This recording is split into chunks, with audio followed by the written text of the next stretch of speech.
ദൈവിക പദ്ധതി മനസ്സിലാക്കാൻ ഉള്ള എളുപ്പ വഴി 15 മിനിറ്റ് കർത്താവിന്റെ അടുത്ത് വെറുതെ ഒന്ന് ഇരുന്നു കൊടുക്കുക. ഒരു പ്രാർത്ഥനയും ചെല്ലണ്ട, കൊന്ത ചെല്ലണ്ട, കരണക്കൊന്ത ചെല്ലണ്ട, കുരിശിന്റെ വഴി ചെല്ലണ്ട, ബൈബിള് വായിക്കണ്ട, ഒരു പ്രിന്റഡ് പ്രാർത്ഥനയും നോക്കി പ്രാർത്ഥിക്കണ്ട. വെറുതെ നിശബ്ദതയിൽ കർത്താവിന്റെ സന്നിധിയിൽ ഒരല്പം നേരം ഇരിക്കുക. ആ ഇരിപ്പ് തന്നെ എന്തൊരു അനുഭവം എന്നറിയാമോ?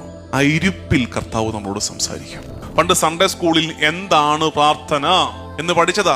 പ്രാർത്ഥന എന്നാൽ ദൈവവും മനുഷ്യനും തമ്മിലുള്ള സംഭാഷണമാണ്. ഇന്നത്തെ പ്രാർത്ഥനകളിൽ സംഭാഷണം എവിടെയാ ഉള്ളത്? ദൈവത്തിന് മിണ്ടാനേ ഒരല്പം ഗ്യാപ്പ് കൊടുക്കാൻ പോലും പറ്റാതെ നമ്മൾ ഇങ്ങനെ കണ്ടിന്യൂസ് ആയിട്ട് വർത്തമാനം പറയുകയല്ലേ. മിണ്ടാണ്ടിരുന്ന് പ്രാർത്ഥിക്കാൻ പഠിക്കണം.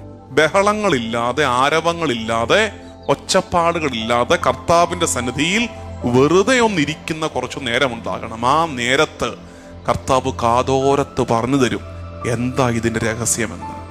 ഏത് മറിയത്തിന് പറഞ്ഞു കൊടുത്തതുപോലെ, എന്താ കുഞ്ഞെ എൻ്റെ പ്ലാൻ, എൻ്റെ പദ്ധതി എന്താണെന്ന് മറിയത്തിന് പറഞ്ഞു കൊടുത്തതുപോലെ